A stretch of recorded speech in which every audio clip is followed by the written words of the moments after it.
আচ্ছা দোস্ত, তুই পরীক্ষা ফেল কেন করস? প্রেমের জন্য, ভালোবাসার জন্য।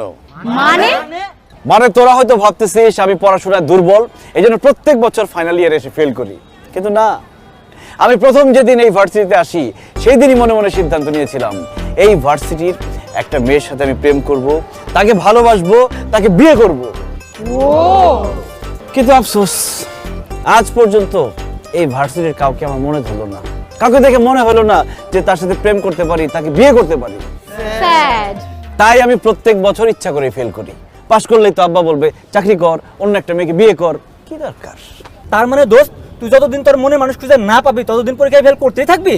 অবশ্যই, যতদিন পর্যন্ত আমি আমার মনের মানুষকে না পাবো ততদিন পর্যন্ত আমি ইচ্ছা করে ফেল করতেই থাকবো।